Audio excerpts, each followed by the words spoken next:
Louvado seja o nome de Deus por essas canções. Ao coral, parabéns, lindas músicas. Que Deus abençoe esse ministério de vocês. Muito bem, de maneira oficial, feliz sábado a todos. É muito bom vê-los aqui, é muito bom tê-los aqui neste fim de semana onde tem um feriado prolongado. Você optou por ficar em São Paulo, que bom, vai chover. Fique tranquilo, você fez uma boa opção. Que nesta manhã possa chover bênçãos de Deus em sua vida. É esta chuva que eu me refiro. Este fim de semana vai chover, porque Deus vai abençoar a sua vida com a chuva do Espírito Santo. Quero dizer para você algumas coisas que estão acontecendo em nossa igreja e coisas que vão acontecer. Primeiro delas, dia 28 de novembro, guarde esta data, 28 de novembro, nós estaremos em festa neste dia. De forma especial, na parte da tarde, nós teremos o batismo da primavera. O batismo da primavera ele é voltado para os nossos juvenis. Já faz mais de um mês que nós estamos correndo atrás disso, tem toda uma equipe por trás. Nós já temos preparado cerca de mais ou menos uns 30 juvenis que querem se batizar. Eu estou orando a Deus para que no mínimo 40 juvenis se batizem neste fim de semana. Eu tenho conversado com alguns pais e algumas coisas têm me entristecido e eu tenho que passar isso para você. Esses dias um garoto conversou comigo e disse assim, um juvenil de 10 anos. Ele disse assim, pastor, eu quero me batizar, mas os meus pais não querem deixar. E quando ele me disse isso, ele começou a chorar. Falei, mas você é adventista há quanto tempo? Pastor, eu sou adventista desde que eu nasci. Seus pais são adventistas? São. E por que eles não querem deixar você se batizar? Eles não querem porque eles acreditam que é muito cedo para eu poder entregar a minha vida a Jesus. E quando o juvenil me disse isso, eu fiquei com uma dor no coração. Eu já trabalho com evangelização para juvenis já há 4 anos. Antes de vir aqui para o NASP, eu já trabalhava em colégio, sempre fazendo classe bíblica para os juvenis. E o que mais me deixa feliz é que quando um juvenil ele toma uma decisão, ele toma muito consciente. E ele faz uma decisão sincera. Nós adultos que às vezes tomamos uma decisão para poder fazer outras pessoas felizes. Mas quando um juvenil, uma criança quer uma coisa, eles dizem que querem. Quando eles dizem que não querem, eles são muito claros e dizem, eu não quero. Eles não fazem nada para poder alegrar você. Me entristece muito. Pense bem, pai. Imagina num futuro, depois você querer que seu filho se batize. E ele falar para você, quando eu quis me batizar, você disse não. E hoje quem não quer sou eu. Tem muitos pais que o sonho que eles têm é de verem os filhos batizados. E é na nossa realidade, filhos que querem ser batizados e os pais dizem não. Aí alguns pais dizem, pastor, é muito cedo. Se batizar nesta idade, ele pode sair da igreja. Amigo, independente da idade que se for batizado, pode sair da igreja. Você pode batizar com 10, com 20, 30, 40, 50, 100, 200 anos. Você vai ter o risco de sair da igreja. O problema não é a idade. O problema é a compreensão. Pastor, ele não conhece muito. Se não conhece muito, fala comigo. Eu estou me colocando à disposição para poder ensinar para o seu filho os caminhos do Senhor. Eu estou me colocando à sua disposição para poder conversar com ele. Recentemente um pai disse assim, pastor, eu quero que meu filho se batize, mas eu acho que falta algumas coisas. O senhor conversaria com ele? Converso. E eu me lembro que foi uma cena um pouco engraçada para mim. O pastor Itaniel aqui, ele é responsável pelos adultos, e aí vai. O pastor Paulo é responsável pelos jovens, e eu sou responsável pela garotada. E eu me lembro que um dia à tarde eu cheguei para um atendimento, tinha alguns adultos para passar com o Itaniel, alguns jovens para passar com o Paulo, e tinha um juvenil me esperando, 11 anos. Tinha marcado entrevista comigo. E eu olhei aquela cena, tal, pedi para ele entrar, evidentemente a gente senta ali e conversa, um papo de adulto. Ele abriu o coração. Se falta alguma coisa, a gente conversa. Eu estou aqui para poder orientar, nós temos 1 mês até o batismo. Eu me batizei quando eu tinha 10 anos de idade. E isso foi uma coisa impressiva na minha vida, foi uma coisa maravilhosa. Eu entreguei a minha vida a Jesus. A minha esposa, ela é filha de pastor, né? Então você sabe como que é pastor. Ela se batizou com 8 anos. Está firme na igreja, então o problema não é a idade, o problema é a compreensão. E se falta compreensão, eu estou aqui para poder ajudar. Mas por favor, se seu filho manifestar o desejo de se batizar, ele tiver mais de 8, 9, 10 anos, não diga não. Se falta alguma coisa, fale comigo. Eu estou aqui para poder ajudá-los, tá bom? Alguns recados. A nossa igreja está fazendo muitas atividades e eu gostaria de apresentar algumas ações que a nossa igreja está fazendo. Você sabe, a nossa igreja tem um ministério de Libras aqui, um ministério de surdos, e exatamente há mais ou menos um mês atrás, este ministério começou a gravar as lições da escola sabatina em Libras. O ministério está tão empolgado, eu tenho aqui as 4 primeiras edições da lição, as 4 primeiras eles já gravaram, eles ficam aqui a tarde de sábado, a tarde toda gravando, e tem sido uma bênção. Este material está na internet. O nosso objetivo é divulgar um material que não sirva apenas para a igreja local do NASP, mas a nossa missão é para o mundo. E este material está atendendo aí todas as igrejas do Brasil inteiro, está na internet. Entre no site da igreja, vá ali na parte dos ministérios de surdos e você vai encontrar este material, um material muito bom. A equipe que está produzindo está de parabéns. Nós temos aqui também a lição da escola sabatina já em áudio. Preste bem atenção, lição da escola sabatina em áudio. Entre no site da igreja, na parte de Ministério de Apoio aos Cegos. Nós temos a lição da escola sabatina em áudio. Nós temos o livro Nisto Cremos em áudio. Nós temos alguns livros de Ellen White em áudio. E todos esses materiais eles estão à disposição para você fazer download. Já que o trânsito de São Paulo, para alguns, me desculpe a expressão, inferno, transforma este inferno em bênção, é verdade. Grave estes materiais num CD, coloque dentro do carro e vá ouvindo. Ouça durante o trânsito. Eu tenho certeza de que Deus vai impactar a sua vida. Muita coisa boa está acontecendo aqui. A nossa igreja está muito animada. Para você ter uma ideia, eu não vou falar de pequenos grupos, tá bom? Mas eu vou falar de projetos. Eu tenho que aproveitar, gente. O pastor Itaniel disse assim: Gideão, termina no horário. O relógio está aqui. Mas a minha próxima data que eu vou pregar é dia 26 de dezembro. Como está muito longe, muitos de vocês não estarão mais aqui, eu tenho que aproveitar esse tempo. Então, por favor, me ouça. A nossa igreja ela montou recentemente uma associação para médicos e enfermeiros. Esta associação ela veio do resultado de um simpósio. Tem uma diretoria e essa diretoria tem se encontrado frequentemente. Essa diretoria montou um projeto. Eles falaram: pastor, nós queremos fazer um projeto. O projeto vai ser no dia 5 de dezembro. Olha o projeto que os médicos e enfermeiros da nossa igreja estão fazendo. Dia 5 de dezembro eles vão passar o sábado todo numa região bem carente, possivelmente vai ser a região de Bugaçu, uma área chamada Cipó. E lá eles vão passar o dia inteiro fazendo palestras da área da saúde, vão estar fazendo visitas, vão estar fazendo uma programação fantástica, vão estar fazendo atendimento gratuito e vão estar distribuindo de 800 a 1000 livros Tempo de Esperança. Você que é enfermeiro e médico que participou do simpósio, daqui a alguns dias você vai receber um e-mail apresentando todos esses dados para que você possa fazer parte desta associação e deste evento. A diretoria dessa associação é composta pelo Dr. Álvaro, que é ancião de nossa igreja, o professor Osvalci, que é diretor da escola de enfermagem daqui do campus, vários outros profissionais daqui, o professor Eli Rollen, a professora Raquel, várias pessoas muito capacitadas, acostumadas com a evangelização. E gente, o que mais alegrou o meu coração foi que nós estávamos propondo apenas um projeto social. E eles disseram: não, pastor, nós não queremos realizar apenas um projeto social, nós queremos realizar um projeto evangelístico.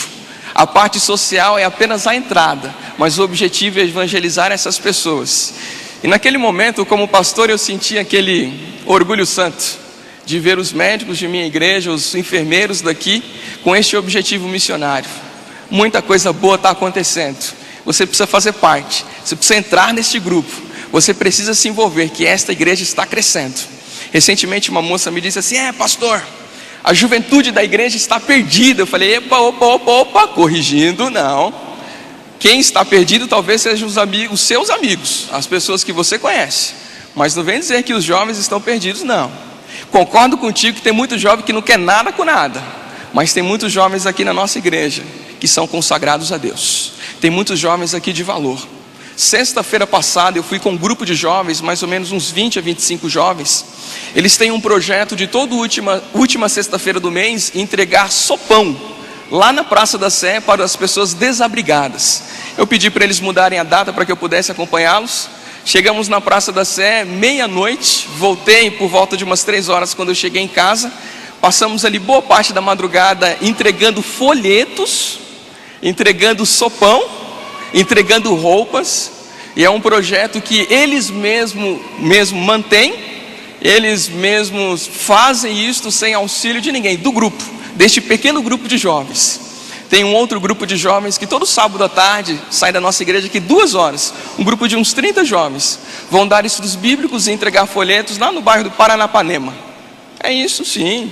A nossa igreja tem muitos jovens consagrados a Deus. A nossa igreja tem muita gente diferente, tem muitos projetos, e você precisa fazer parte disso, porque a nossa igreja está crescendo, a nossa igreja está avançando, e eu louvo a Deus pela sua participação, tá bom?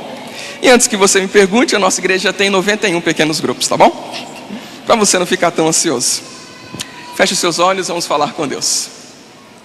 Querido Deus, neste momento que vamos abrir a Tua palavra, o nosso desejo é de que o Senhor fale conosco, que a Tua palavra ela possa encher o vazio que se encontra em nossa alma, que a Tua presença seja suficiente nesta manhã, e que tudo que nós buscamos possamos encontrar em Ti. Dê-nos a Tua paz e nos abençoe neste momento. Pedimos por Jesus, amém. Convido você a abrir a sua Bíblia, Evangelho de Lucas, capítulo 7. Evangelho de Lucas, capítulo 7. A pergunta que eu quero fazer para você nesta manhã é: como você reage quando Deus não responde a sua oração? Como você reage quando Deus não faz exatamente aquilo que você esperava? A Bíblia conta a história de um casal, de forma especial dá um destaque para esta mulher.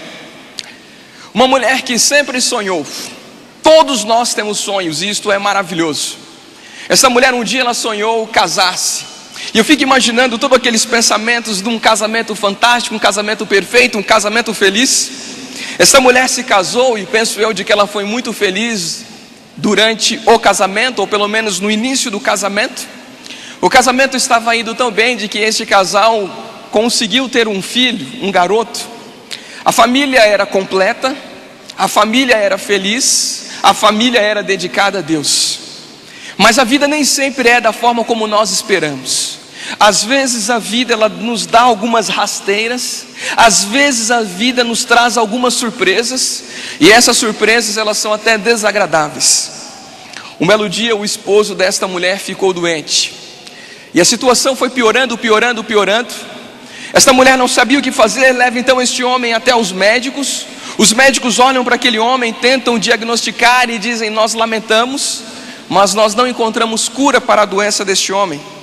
Este homem ele volta para sua casa, a sua mulher começa a assistir aquela cena, onde seu marido estava morrendo todos os dias.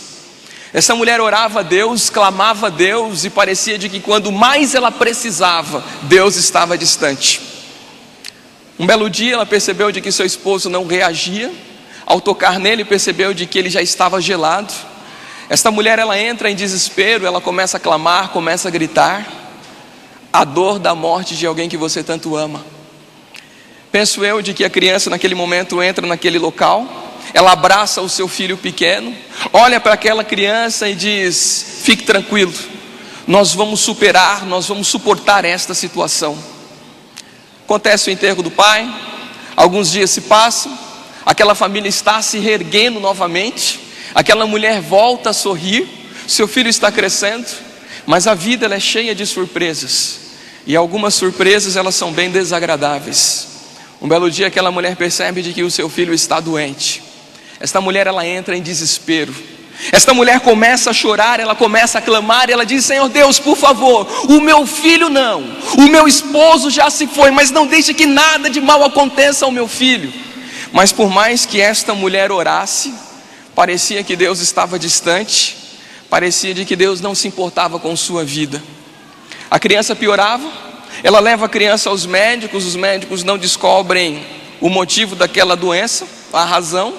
A criança volta para casa, aquela mãe num desespero, aquela mulher só sabe orar a Deus, dizendo: Senhor Deus, leve a minha vida, mas não leve a vida de meu filho. Por mais que aquela mulher orasse, o pior aconteceu. Imagino eu de que aquela mulher, ao chegar em casa, ela vai tentar cuidar de seu filho, e ao tocar na criança, ela percebe de que aquela criança estava gelada. Ela sacode a criança em sinal de desespero, mas nada iria mudar aquele quadro. A criança havia falecido. Aquela mulher não tinha palavras para poder falar com Deus. Sabe quando que você quer orar a Deus e você não tem o que falar porque a sua mágoa é muito grande, porque a sua decepção é muito grande? Dentro daquela mulher só existia uma palavra, uma dúvida: por quê? Por que, Senhor, que o Senhor não atendeu a minha oração? De que me vale ler a Bíblia e ver tantos milagres quando Deus não faz um milagre na minha vida? De que me vale saber de que um dia Deus abriu o mar vermelho, de que comida caiu do céu, água saiu de uma rocha, se Deus não responde o meu clamor, se Deus não responde a minha oração? Como você reage quando Deus não faz aquilo que você espera? Você se revolta com Deus? Você deixa de vir à igreja? Há pessoas que preferem até pecar, já que Deus não fez aquilo que eu gostaria. A minha forma de revolta é desobedecê-lo, é fazer mais coisas erradas, porque assim eu vou conseguir alcançar ou tocar a Deus. Como você reage quando Deus não faz aquilo que você quer? Amigos, a dor daquela mulher era muito grande. Ela não havia perdido simplesmente o seu filho. Aquela mulher havia perdido a sua esperança. Aquela mulher perdeu tudo aquilo que ela tinha. A situação daquela mulher era tão forte que toda a cidade se compadeceu daquela história, daquela situação. Aquela mulher morava numa cidadela muito pequena chamada Naim, uma cidade que ficava mais ou menos a uns 10 quilômetros de Nazaré e mais ou menos uns 120 quilômetros de Jerusalém. Uma cidade bem pequenina. Todos naquela cidade conheciam aquela mulher e eles sabiam de que aquela mulher não merecia aquilo. A dúvida era: por que coisas ruins acontecem a pessoas boas? A cidade inteira estava em pranto. Possivelmente isso tenha acontecido numa tarde. Aquela noite começou, todos em pranto, viraram a madrugada, ninguém conseguia dormir. Aquela mulher estava inconsolada, dentro de si a dúvida: Deus não me ouviu. Amigos, você se engana se você pensa que Deus não te ouve. Independente de quem você é, independente daquilo que você faz, Deus sempre vai te ouvir. Eu não estou dizendo de que Deus ele vai fazer tudo aquilo que você quer. Eu estou dizendo que Deus sempre vai te ouvir. São coisas diferentes. Uma coisa é Deus sempre nos ouvir, outra coisa é Deus fazer sempre aquilo que nós queremos. E essa segunda alternativa está fora de cogitação.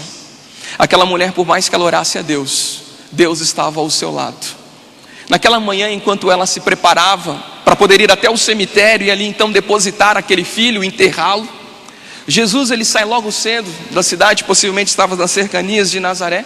E Jesus então, com todos os seus discípulos e aquela comitiva, Jesus agora ele vai em direção até Naim, porque Jesus sabia que naquele momento ele tinha um encontro marcado com aquela mulher. Jesus agora ele chegou para poder fazer um grande milagre. Aquela mulher então, naquele momento, com toda aquela multidão, fúnebres estão saindo em direção ao cemitério. Naquele momento Jesus está entrando com uma outra multidão. Aquela mulher não conhecia Jesus, ela não sabia quem era Jesus, mas Jesus lhe conhecia. Talvez você não conheça a Deus, mas o mais importante é que Deus te conhece. Deus sabe do que você precisa, e Deus ele quer chamar a sua atenção. Deus ele quer falar contigo. A Bíblia diz no capítulo 7, eu gostaria de ler a partir do versículo 11. Acompanhe comigo a partir do versículo 11, diz assim: em dia subsequente dirigia-se Jesus a uma cidade chamada Naim, e iam com ele os seus discípulos e numerosa multidão. Como se aproximasse da porta da cidade, eis que saía o enterro do filho único de uma viúva, e grande multidão da cidade ia com ela. Versículo 13: vendo-a o Senhor se compadeceu dela, e lhe disse: não chores. Amigos, esta foi a expressão mais sem sentido que aquela mulher ouviu em toda a sua vida. Jesus se aproxima dela, olha em seus olhos e diz: ei, não chores. Aquela mulher, eu penso que quando ela olhava para Jesus, ela dizia: eu não acredito, este homem não me conhece. Como ele tem a audácia de dizer para eu não chorar? Eu já perdi o meu, agora eu perdi o meu filho, eu perdi o prazer de viver, e como ele diz para eu não chorar? É incrível como Deus muitas vezes nos diz algumas coisas que aparentemente não tem sentido. O Senhor vê que você está numa situação terrível, você está sem emprego, você tem que sustentar uma família, e o Senhor olha para você e diz: confie em mim. Mas confiar como, Senhor? Às vezes Deus ele fala algumas coisas que aparentemente é sem sentido, mas quando você conhece a Deus, você sabe que quando Deus diz algo, vale a pena você acreditar. Se Jesus disse para aquela mulher não chorar, é porque Jesus estava disposto a fazer um milagre. Se Jesus disse para aquela mulher não chorar, é porque Jesus estava disposto a fazer alguma coisa. E Jesus então se aproxima agora de onde estava aquela criança morta. Jesus então pede para que todos parem. Jesus então toca naquela criança e lhe diz algo: jovem, eu te mando, levanta-te. Naquele momento, amigos, nas palavras de Deus há poder. Quando Deus dá uma ordem, coisas acontecem. Quando Deus quer fazer um milagre, não há nada e nem ninguém que possa impedir. Nem todos os demônios do inferno juntos conseguem impedir quando Deus dá uma ordem. E Jesus, quando disse aquilo para aquele jovem, a multidão toda ficou abismada, olhando o que será que vai acontecer. Mas, amigos, a morte não é um problema para Jesus. A morte nunca foi um problema para Jesus. Jesus apenas disse, e aquela criança então abriu os olhos. Aquela mulher, quando viu aquilo, ela não conseguiu entender. Ela mal conseguia aceitar aquilo que ela estava vendo. O seu filho que estava morto agora havia ressuscitado. A multidão só sabia perguntar: mas ele não estava morto? Ele não estava morto? Isto é impossível. Mas, amigos, diante de Cristo Jesus, não existe nada que seja impossível. Diante de Deus, não há nada que Ele não possa fazer. Jesus falou e a morte fora vencida. Eu fico me perguntando, por que será que Jesus ele não entrou em ação muito antes daquela criança morrer? Por que será que Jesus esperou o último minuto para fazer um milagre? Por que será que Jesus ele esperou aquela criança morrer para poder entrar em ação? Não seria mais fácil Jesus ter ido dias anteriores àquela cidade, ou na noite anterior, e fazer um milagre de uma cura? Por que será que Jesus deixou que aquela mulher chorasse tanto? Por que será que o nosso Deus muitas vezes age no último minuto? E eu costumo dizer para você que o nosso Deus muitas vezes, Ele é o Deus do último minuto. Deus ele trabalha com um suspense. Amigos, eu gostaria de explicar isso abertamente para você, mas eu não tenho palavras. O que eu sei foi que Moisés ele estava clamando a Deus por um milagre. Seria muito mais fácil quando eles chegassem próximo ao Mar Vermelho, o mar já estar aberto. Mas não, o mar estava fechado. Na hora que eles pisaram na água, foi neste momento que o mar se abriu. As coisas seriam tão mais fáceis se quando eles chegassem próximo do mar, o mar já fosse se abrindo. Mas Deus esperou eles molharem os pés. As coisas seriam tão mais fáceis se no momento em que José teve aquele sonho onde Deus lhe mostrou de que ele iria governar, e se no dia seguinte ele recebesse uma oportunidade de trabalho para poder ser o primeiro-ministro do Egito. Por que será que Deus esperou mais de 20 anos para realizar o sonho daquele homem? Amigos, as coisas seriam tão fáceis se Elias, quando estava no deserto, aqueles 40 dias clamando a Deus, primeiramente diz a Bíblia de que veio um grande vento, e os ventos passavam pelos penhascos, e Deus não estava no vento. Depois veio um tremor de terra muito forte, e Deus não estava no tremor. Depois apareceu um fogo muito forte, e Deus não estava no fogo. Horas depois apareceu uma brisa suave, e aí o Senhor lhe falou. Eu fico me perguntando se não fosse, talvez não seria mais fácil o Senhor ter falado já de imediato. Por que fez este suspense todo na vida deste homem? Por que será que Deus fez um suspense na vida de Gideão? O personagem bíblico, ele estava com medo. O Senhor já poderia ter dito: Gideão, fique tranquilo, o seu exército vai ser dividido, ele vai cair pela metade, mas fique tranquilo, 300 homens é tudo aquilo que você precisa para ser um vencedor. Por que será que Deus foi trabalhando pouco a pouco, diminuindo o exército dele? A pergunta que eu faço para você é: por que Jesus espera sempre o último minuto? Lázaro já havia morrido 4 dias.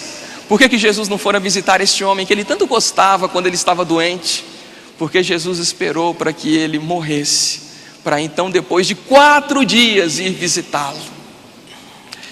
Amigos, uma coisa eu sei: quanto mais Deus demorar para fazer o milagre, maior será o milagre. Eu sei que você tem um desejo no seu coração, eu sei que você tem um clamor. Uma coisa eu sei: Deus está te ouvindo. Como Deus vai responder a sua oração eu não sei. Talvez a situação não seja propícia, talvez todas as suas alternativas já estejam mortas, mas o nosso Deus é o Deus da ressurreição, é o Deus que não teme a nada. Quando aquela multidão viu de que Jesus havia ressuscitado aquele homem, A multidão disse uma frase, eu quero ler esta frase com você, ainda no capítulo 7, versículo 16, diz assim: todos ficaram possuídos de temor e glorificavam a Deus, dizendo: grande profeta se levantou entre nós, e Deus visitou o seu povo. As boas novas desta manhã é que Jesus ainda visita o seu povo. Jesus, ele é o grande Emanuel, o Deus conosco, o Deus que está sempre ao nosso lado, o Deus que não nega esforços para poder nos ver felizes, para poder fazer o milagre. Eu me lembro, amigos, que um dia eu estava contando essa história numa classe bíblica, quando eu trabalhava em Taboão da Serra, para uma garotada de 9, 10 anos. E eu estava falando muito animado sobre ressurreição. E no meio do estudo, uma criança levantou a mão e disse: pastor, você sabe como são as crianças assim, bem expressivas? Ele disse: pastor, se alguém morrer na minha família, é só eu orar de que Jesus vai ressuscitar esta pessoa? Eu fiquei parado, porque neste momento você precisa ter muita cautela a responder. Se você diz que não, você pode destruir uma fé. Se você diz que sim, você pode criar uma expectativa. Fiquei parado e disse assim para esta criança: nem sempre Deus vai fazer aquilo que a gente quer no momento em que nós queremos, mas uma hora Ele faz. A ressurreição talvez não venha no momento que você espera, mas uma hora ela vai vir. Jesus, ele fez esse milagre não para mostrar de que ele vai ressuscitar todos que estiverem mortos naquele momento, mas para mostrar de que no momento oportuno ele vai fazer um grande milagre e vai ressuscitar as pessoas da morte. Jesus fez esse milagre para mostrar de que a morte não é um problema para ele. Um dia, quando ele voltar, ele vai ressuscitar os nossos entes queridos. Ele fez esse milagre para mostrar o seu poder, mas não para mostrar de que toda hora ele vai fazer isto. E falando nisso, meus queridos, existem duas coisas que a Bíblia apresenta, de que eu não tenho o direito de questionar a Deus, e a morte é uma delas. Há muitas dúvidas que nós temos, mas existem duas coisas na Bíblia que Deus nunca prometeu que iria fazer. Uma delas, Ele nunca prometeu que se eu fosse um cristão fiel, eu não iria morrer. Ele não prometeu de que eu não passaria pela morte, a não ser aquela última geração que estiver viva quando Jesus voltar. Jesus nunca prometeu que nós não iríamos morrer. Evidentemente, então, eu não tenho o direito de clamar a Deus ou de questionar a morte, porque a morte é a primeira certeza que eu tenho quando eu nasço neste mundo. É a primeira certeza que o ser humano tem quando nasce neste mundo. Ele nasceu, primeira certeza, um dia vai morrer. Independente do que fizer, independente de quem ele for, independente da sua relação com Deus, um dia ele vai morrer. Aí você fala: o que me vale então servir a Deus se eu vou morrer? Porque a Bíblia apresenta de que aqueles que morrerem fazendo a vontade de Deus, a morte não será o fim de todas as coisas. A morte será apenas um intervalo. Em pouco tempo Jesus fará uma ressurreição. Em pouco tempo Ele irá nos levar para o reino dos céus. A morte não será o fim de todas as coisas. A segunda certeza de que Deus nos deu, e de que Ele nunca prometeu algo como isto, é que nós não iríamos sofrer. Eu lamento, mas na Bíblia você não encontra um único texto dizendo que eu não iria sofrer, que você não vai sofrer. Independente da sua vida espiritual, independente da sua relação com Deus, independente da sua condição financeira, o Senhor Deus nunca prometeu que você não vai sofrer. Esta é a segunda certeza que o ser humano tem quando nasce neste mundo. Primeiro delas, um dia ele vai morrer. Segundo delas, um dia ele vai sofrer. Olha que legal, estou bem otimista hoje, né? Todo mundo quando nasce neste mundo, nasce com duas certezas: um dia eu vou morrer, e até este dia chegar eu vou sofrer muito. É lamentável, mas esta é a certeza. Deus nunca prometeu que os seus filhos não iriam sofrer. O que Ele prometeu é que diante do sofrimento Ele estaria do nosso lado. O que Ele prometeu é que Ele iria usar este sofrimento para nos fazer crescer. O que Ele prometeu é que este sofrimento iria nos amadurecer. O que Ele prometeu é que diante do sofrimento Ele não iria nos deixar. Deus nunca prometeu que todas as suas orações seriam respondidas de maneiras positivas. Amigos, eu lamento, mas nessa manhã não tem uma resposta para todas as suas inquietações. Tem coisas que você está orando e Deus nunca vai fazer. Eu não sei o que é, mas eu sei que na minha vida será assim.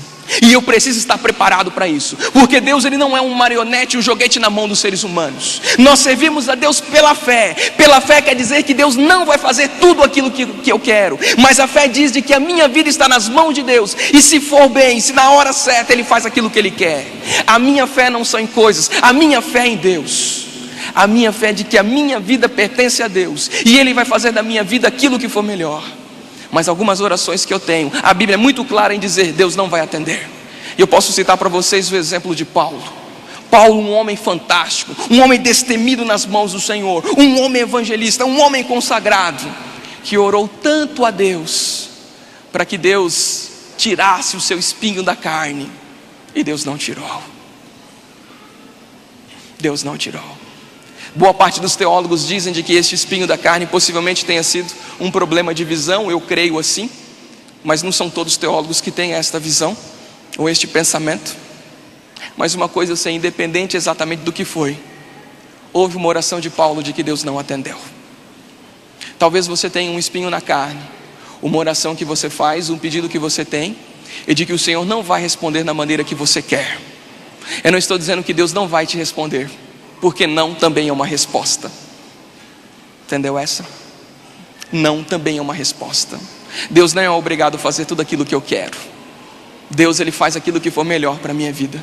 Pode ser de que Deus ele atenda as preces de todo mundo que está ao seu lado, e não atenda aquela sua prece em especial.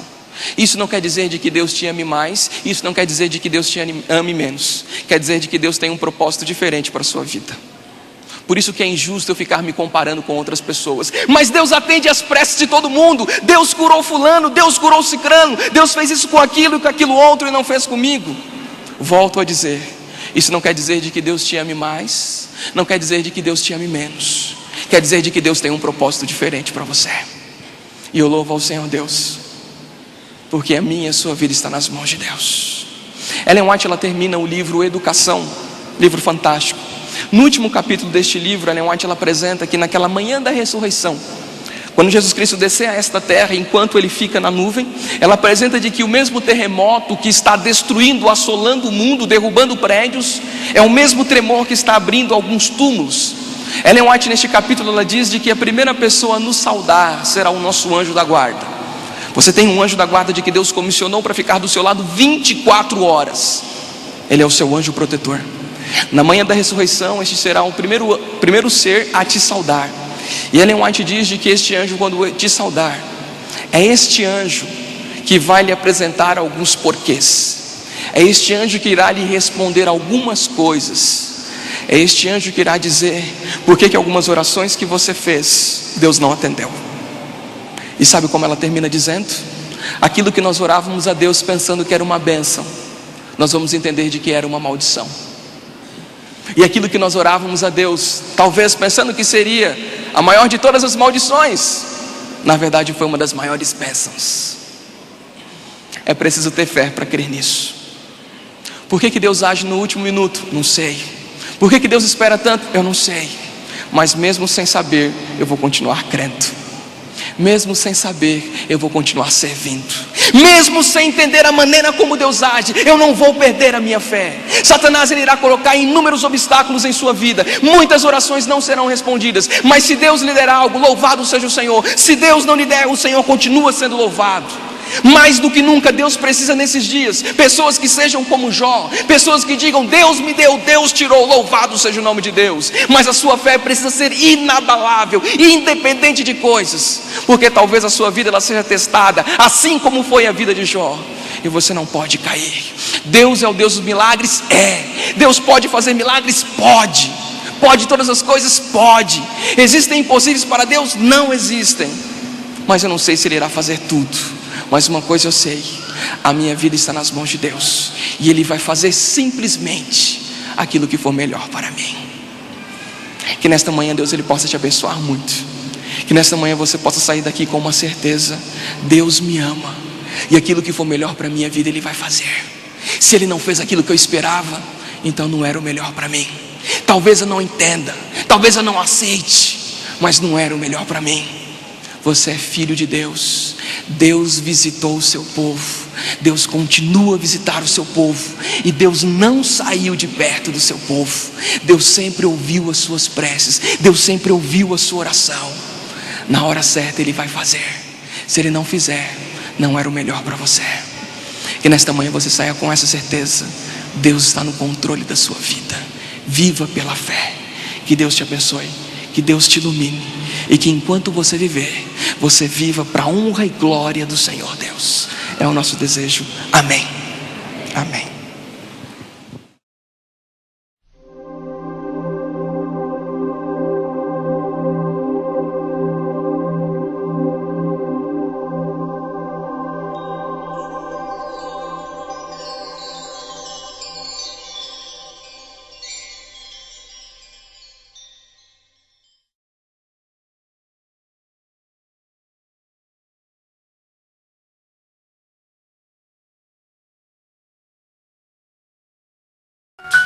Porque Deus não precisa de anos para fazer um milagre na sua vida. Deus não precisa de meses, Ele não precisa de semanas, nem muito menos de dias. Ele precisa de uma oportunidade, e esta oportunidade é agora. É agora. Eu gostaria de fazer uma oração especial por pessoas que ainda não entregaram a sua vida a Cristo Jesus, pessoas que ainda não foram batizadas, pessoas que sabem o que é certo, sabem que deveriam colocar a vida em ordem para poder ter um compromisso significativo com Jesus e um dia passarem pelo batismo. Pessoas que estão lutando contra a voz do Espírito Santo, mas ainda não se decidiram por completo. Eu gostaria de orar por você. Há alguém aqui nesta manhã, gostaria que você simplesmente levantasse as suas mãos. Há alguém nesta manhã que ainda não experimentou o batismo e gostaria de passar. Louvado seja o Senhor. Eu posso pedir para vocês ficarem em pé?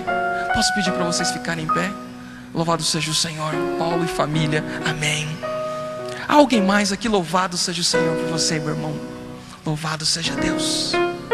Há pessoas nesta, continua em pé. Há pessoas nesta igreja que precisam passar por um rebatismo. Pessoas que têm errado na vida, pessoas que entendem de que viver uma vida torta, uma vida errada, e que entendem de que precisam ter uma nova experiência com Cristo. Talvez ninguém saiba, talvez só você sabe aquilo que você tem feito. Eu vou fazer um desafio para você que precisa ser rebatizado. Você teria coragem de poder se colocar em pé? Porque eu quero orar por você. Pessoas que gostariam de um dia poder serem rebatizadas. Louvado seja o nome de Deus, amém. Há mais pessoas aqui. Há mais pessoas. Louvado seja o nome de Deus, amém. Louvado seja Deus. Amigos, essas pessoas que estão se levantando, eu gostaria que você viesse aqui à frente. Por favor, não fique tímido, vem aqui à frente. Nós temos uma equipe que vai pegar o seu nome e vai pegar o seu endereço, e eu quero me comprometer diante da igreja de visitar vocês. Eu gostaria que vocês viessem aqui à frente. Pessoas que precisam serem batizadas, ou nunca se batizaram, precisam serem rebatizadas. Eu sei que o Espírito Santo está falando ao seu coração. Eu sei que existem pessoas que estão sentadas, que Deus está falando: ei, é com você, é para você o sermão. Você precisa mudar de vida. Pare de fazer o que é errado e viva a vontade de Deus. Deus está falando contigo. Eu quero orar por você. Eu não quero que este momento passe em vão. Eu não quero que este culto seja apenas mais um culto. Louvado seja o nome de Deus por essas pessoas que estão levantando. Louvado seja Deus, amém por isto. Eu não quero que este momento seja apenas mais um momento na sua vida. Eu não quero que este seja apenas mais um culto. Eu quero que este culto marque a sua vida. Eu quero que este momento marque a sua vida. Eu quero que este momento transforme a sua vida. Não por mim, mas pelo poder de Cristo Jesus. Louvado seja Deus, amém. Amém, louvado seja o Senhor. Há alguém mais? Há mais alguém que gostaria de se unir a este grupo corajoso, a este grupo que veio aqui à frente dizendo: eu quero ter uma nova experiência com Jesus, eu quero ser rebatizado, eu quero começar tudo de novo e uma nova vida. Há mais alguém? Louvado seja Deus por essas pessoas que estão levantando. Louvado seja o Senhor, amém. Amém. Aos demais, aqueles que já se comprometeram com Jesus, eu vou orar para que Deus renove a sua vida e você viva de acordo com a vontade de Deus, que você viva uma vida transformada. Eu vou pedir para você permanecer do jeito que você está. Eu vou fazer uma oração. Se durante a oração você sentir de que você precisa renovar esse seu voto com Deus e ser rebatizado ou batizado, eu vou pedir para que você ainda venha à frente. Eu vou orar por vocês ao final da oração. Por favor, não deixem este lugar sem primeiro deixar o seu nome e o seu contato, tá bom? Pedir para que a igreja, em sinal de reverência, feche os olhos para falarmos com o Senhor Deus. Querido Deus que nos céus habitas, louvado seja o teu grande nome. Eterno Deus, nós lhe louvamos por tudo aquilo que o Senhor tem feito em nossa vida e por aquilo que o Senhor fará. Senhor Deus, nesta manhã o nosso coração está agradecido a Ti pela demonstração do Teu poder em nosso meio. Senhor Deus, algumas pessoas atenderam o apelo nesta manhã e vieram aqui à frente. Senhor, eu não conheço essas pessoas, nem sei quem elas são, não sei de que maneira elas têm vivido, nem sei o que elas têm feito, mas uma coisa eu sei: o Teu poder se aperfeiçoa em nossa fraqueza. O Teu poder é capaz de perdoar qualquer pecado. O Teu poder é capaz de nos dar uma nova vida. Senhor Deus, o pedido que eu lhe faço é que o mesmo poder que atuou na vida daquele homem miserável, aquele homem endemoniado, libertando e transformando a sua vida, possa atuar na vida das pessoas que estão aqui à frente. Senhor, cada pessoa que aqui está é uma vida, é uma história. Que o Senhor transforme essas pessoas, que o Senhor marque a vida delas neste momento. Que essas pessoas hoje, ao saírem desta igreja, que elas saiam daqui com uma certeza: tive um encontro com Jesus e a minha vida não é mais a mesma.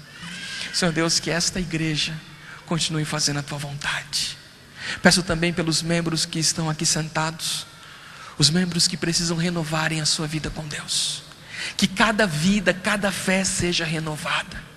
Que a igreja do NASP, Senhor, ela seja uma igreja diferente. Que toda a comunidade que está ao nosso redor possa saber que esta igreja é uma igreja diferente. É uma igreja que não apenas fala do Teu nome, mas uma igreja que vive os Teus ideais. Que possamos sempre obedecê-lo, que possamos sempre estar na Tua presença e que da Tua presença jamais possamos sair. Senhor Deus, nos conceda vitória, nos conceda poder e nos leve um dia para o reino dos céus. Assim como estamos todos juntos aqui, que um dia possamos estar nas mansões celestiais, louvando e bendizendo ao Teu santo nome. Despeça-nos com a Tua paz e com a Tua bênção. Pedimos por Jesus. Amém. Amém. Amém.